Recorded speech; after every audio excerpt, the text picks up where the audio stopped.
Great.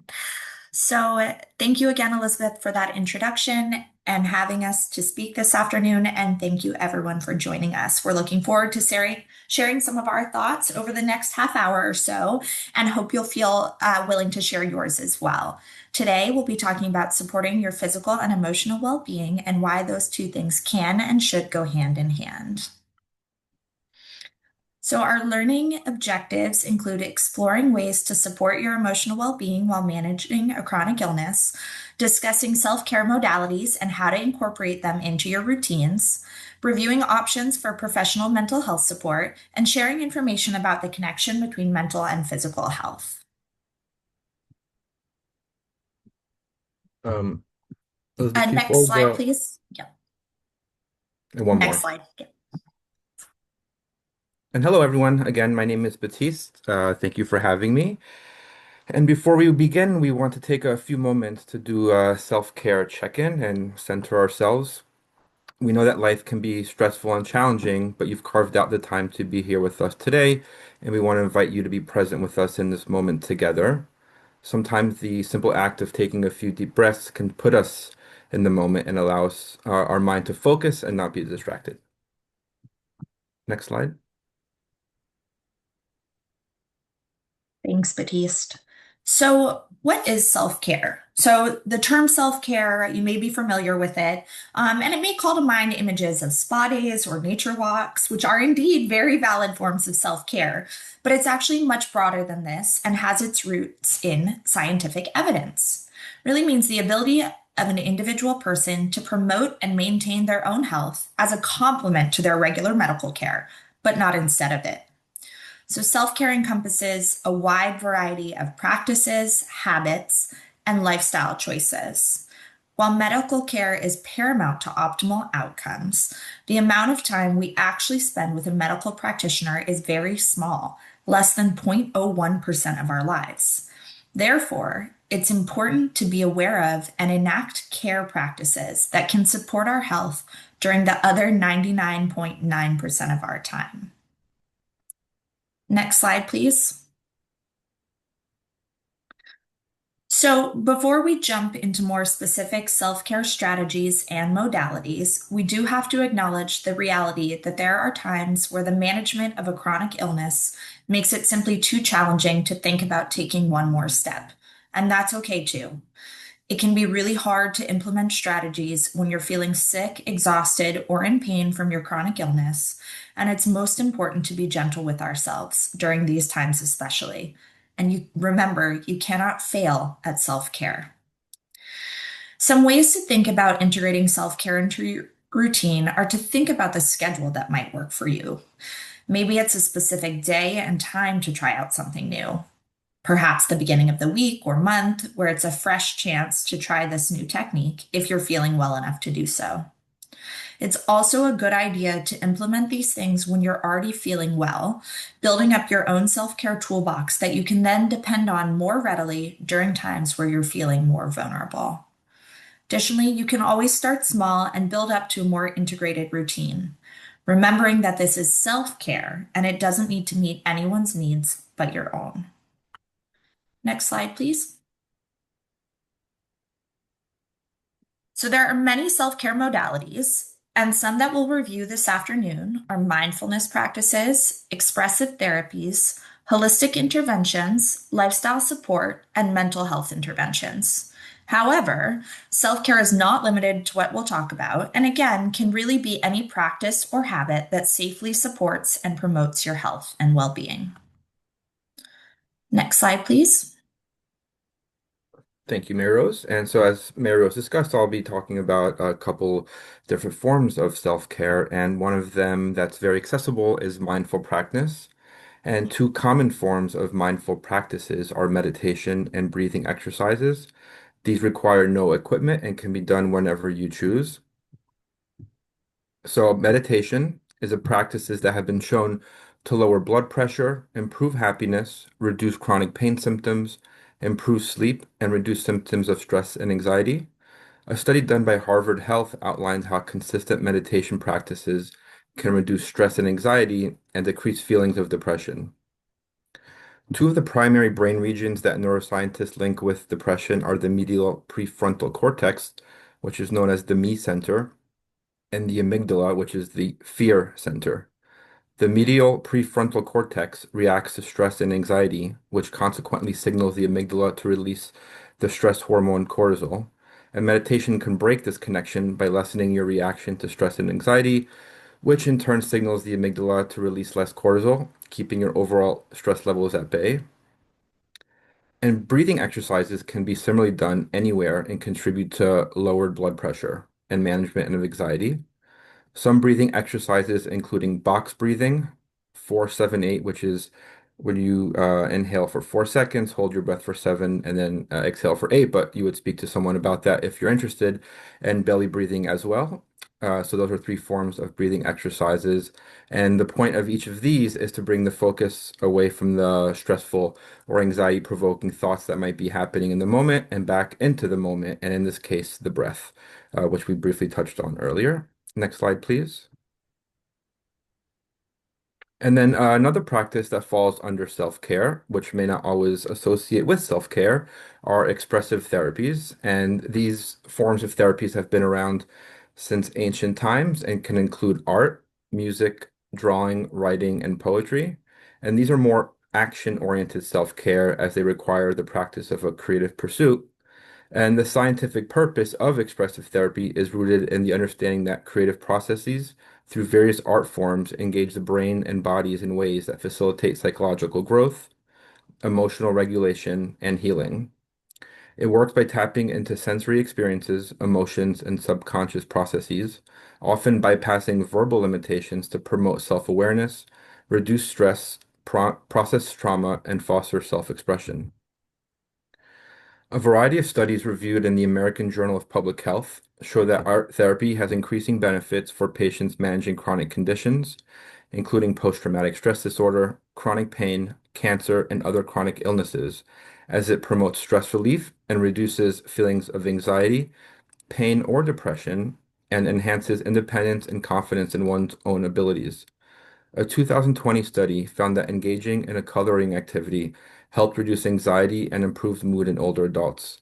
And a 2019 study found that art therapy was linked to improved cognitive functioning in elderly adults with mild neurocognitive disorders. And also want to highlight that the therapeutic process itself, rather than the artistic outcome, is the focus. So anyone can benefit regardless of artistic talent. So it's just the act of doing, not the art itself or how it might look. And then while expressive therapies can be practiced alone, when they are done in a group, you can also gain the benefit of psychological support from taking part and connecting with others. Next slide, please. So another form of self-care that we wanted to discuss are holistic interventions, including acupuncture and yoga. And these have also shown to improve symptoms of pain. And although there are many types of yoga, the basic idea is a combination of physical movements and breathing techniques that combine to provide physical and mental benefits in harmony. And I want to highlight this also. Yoga can be practiced in many ways. It can be modified for a variety of abilities and physical considerations. So again, it might just the act of engaging in yoga, and it can be tailored to your comfort. And yoga can help people with arthritis, fibromyalgia, migraine, low back pain, and many other types of chronic pain conditions. A study published in the Annals of Internal Medicine found that among 313 people with chronic low back pain, a weekly yoga class increased mobility more than standard medical care for the condition, with an additional study published at the same time finding that yoga was comparable to standard exercise therapy in relieving chronic low back pain. And again, any exercise at any intensity should be discussed and cleared by your provider before you begin. But if it works for you, yoga can have a great physical and psychological benefit. Next slide, please. And so acupuncture is another form under the holistic intervention umbrella, which is a traditional Chinese technique involving the insertion of small needles at varying points on the body.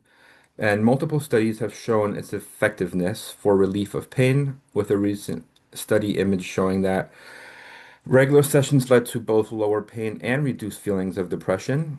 A large meta-analysis involving nearly 18,000 participants showed that pain relief offered by acupuncture was almost 50% greater than in control groups. Acupuncture has gained traction in mainstream medicine as a valuable way to support traditional pain management strategies. And again, if this is something you're interested in, you would speak to your provider, and it's a good idea to seek a reputable and licensed professional support to you. And just on a personal anecdote, I know acupuncture, you hear needles, it could be a little scary, but in my own personal life, I've used it for my own uh, ankle sprains. I've had really bad ones and had a lot of pain around it, and doctor recommended it, and I've had it done, and it really did help relieve the symptoms. So I would encourage you to speak to your provider about it if it's something that you're interested in. Next slide. Thanks, Baptiste. I think that's a really good call out. I think acupuncture in particular, although it has gained a lot of mainstream traction because of the functionality of it, can be a little scary. So it's great to hear that personal anecdote. Thank you. So I'm going to pivot a little bit to lifestyle support as a form of self-care. So you may have heard phrases like food is medicine, and while that isn't entirely true, food choices can certainly help support good health. The word diet can also be a loaded word, but it's really just what you're taking in every day, what you're eating. And we know that whole nutritious foods, including a variety of fruits, vegetables, and protein, are really important to support health. We also know that an emphasis on over restriction is important to avoid, as this is really challenging to maintain and can ultimately deprive you of needed nutrients and joy. So, if treats are something that you can fit into your diet with your doctor's approval, there's no need to cut everything out. So, any dietary consideration should always be discussed with your physician and, if possible, a nutritionist if that's available to you. And a doctor or a nutritionist can work with you to integrate all the necessary nutrients that take into account any personal restrictions for reasons of allergy, cultural considerations, or access and affordability into account. Now, as already referenced a couple times in terms of yoga, a regular movement provided by exercise can be beneficial for both physical and mental health, including helping with pain management, stiffness, and mood regulation. If it's possible for your body and circumstances, and given the green light by your physician, gentle movement can be part of your daily routine. And this doesn't need to be hours in the gym or a big sweaty run. It can be as simple as a walk, stretching, or a yoga class. Now, sleep, one of the most important things and perhaps hardest to come by forms of self-care. Sleep allows your body to experience the physical maintenance and repair, immune system boost, and emotional cognitive renewal that you need to stay healthy. On the other hand, lack of sleep increases your risk of diabetes, cardiovascular disease, depression, attention and memory problems, and infections. Now, most adults really need about 7 to 9 hours of sleep per night, which is pretty big range. So it varies based on what you need. And while this might not be possible all the time, we're all busy. Perhaps you have children, perhaps you have jobs that start early, perhaps it's hard for you to sleep. With those constraints in mind, you should still understand that quality sleep is an important part of maintaining health and should be a priority as much as possible. You can prioritize sleep by establishing a nighttime routine, disconnecting from stress triggers, maybe turn off the social media, turn off your phone, do a couple of those breathing exercises we talked about, and really try to ensure you have adequate time in bed. All of those things can really support your physical immune system, not just make you feel better. Next slide, please. So, while self-care practices of the kind we were just speaking about, which are both supported and kind of nurturing self-care practices, those can both really help you support your own physical and emotional well-being. But there are certainly times when formal mental health support is also needed. As many of you are likely aware, while rates of anxiety and depression have risen in general over the last several years, there's been a lot going on in the world, COVID-19 pandemic, global economic and political unrest, and a multitude of other social issues. People with a chronic illness are even more likely to have a mental health concern than those without a chronic condition.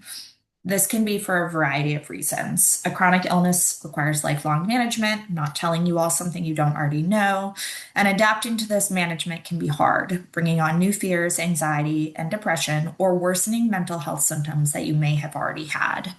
A rheumatology illness itself can cause depression. It can also cause physical and emotional changes, making your daily activities of living much more challenging, can cause pain and fatigue, change your abilities to drive or work, make it hard to talk to or connect with loved ones, and cause feelings of loneliness and isolation. So, when mood regulation, for whatever the reason, is a challenge, it can be beneficial to seek expert help because taking part of your mental health is really part of self care. Next slide, please. And there are many options within the category of professional mental health, including individual therapy, where you see a therapist on a regular basis, with modalities such as supportive therapy or cognitive behavioral therapy, among others. Other options for mental health support include taking part in a support group, sessions which are attended by others who share your diagnosis or concerns, and may be led by a trained counselor or peer led, facilitated by group members themselves. One positive outcome of the rapid shift to remote work and functioning during the COVID-19 pandemic was a huge rise in telehealth based services, including for mental health care. This has greatly expanded the accessibility of therapeutic interventions and allowed folks who previously had no options for mental health care, maybe they were in a rural area, to connect remotely in this way, with studies additionally showing that the efficacy of teletherapy is comparable to in person care. Next slide, please.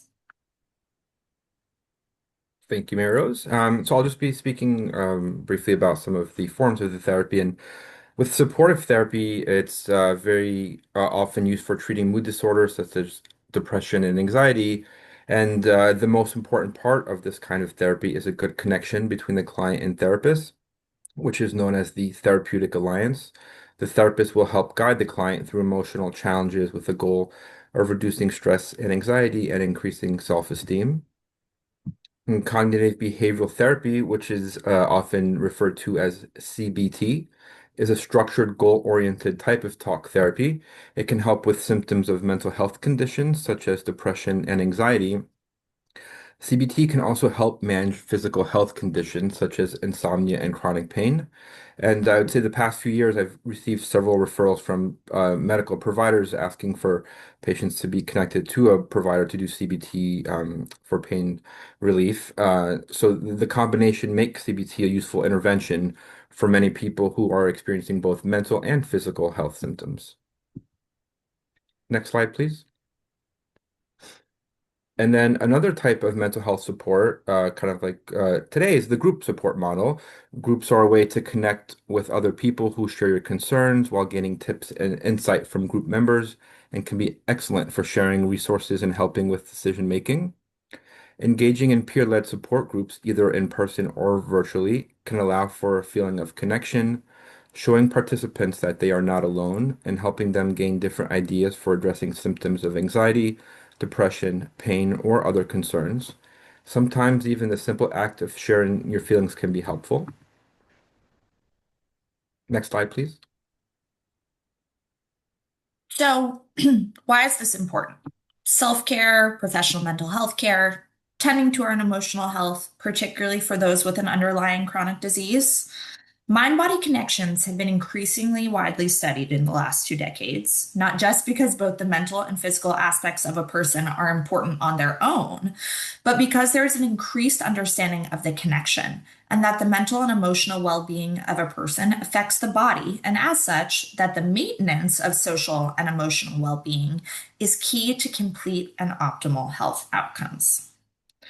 These studies have had revealing and actionable outcomes. Stress and anxiety really can negatively affect our physical health. Prolonged stressors can lead to diminished immune function and increased inflammation. To make a very long story short, too much stress can make us sick. For those with chronic illnesses, this is especially important. Inflammation is a hallmark of chronic disease, and increased inflammatory processes can increase symptom burden. Additionally, as we just discussed, those with chronic illnesses are already at a higher risk for feelings of depression and anxiety, so it's important to keep additional stressors at bay. Next slide, please. So, conversely, these studies have revealed that self care and mindfulness approaches may offer a reduction in feelings of stress and anxiety, as well as activation of the part of the brain responsible for positive affect.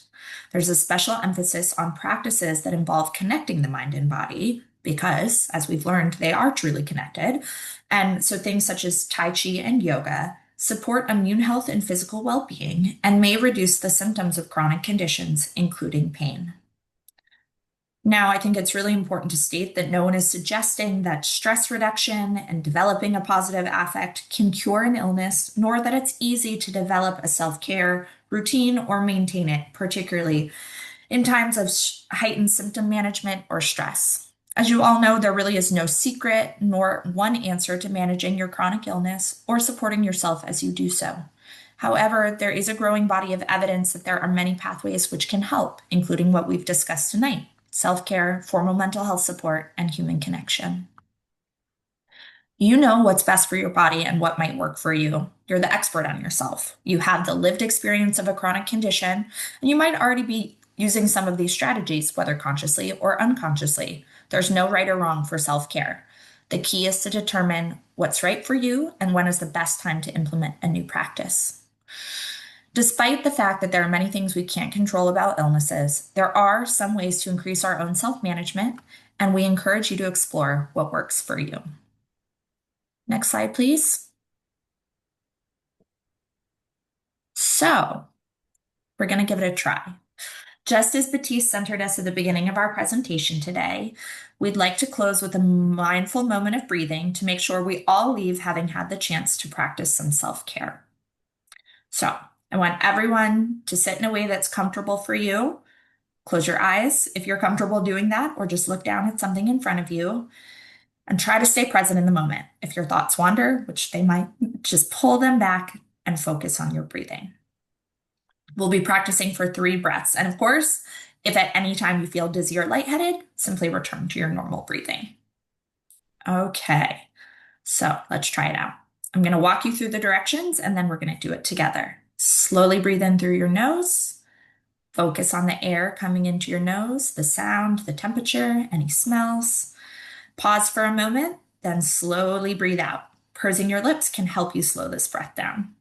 Be aware of where you feel the breath in your body. Do you feel it in your ribs? Your belly might expand, maybe both. Okay, let's do it. So we're going to breathe in for 3 breaths.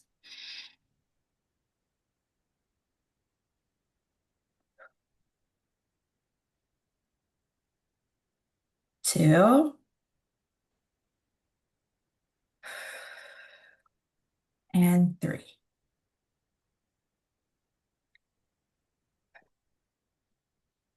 And there we go. So we hope you see that as an example of how quickly, slowly, breathing can be integrated into a routine. You can do it anytime you have a moment to pause and need the energy to reset and bring yourself back into the moment. So I'm going to go ahead and stop the recording and then answer any questions you may have. Thank you all for participating.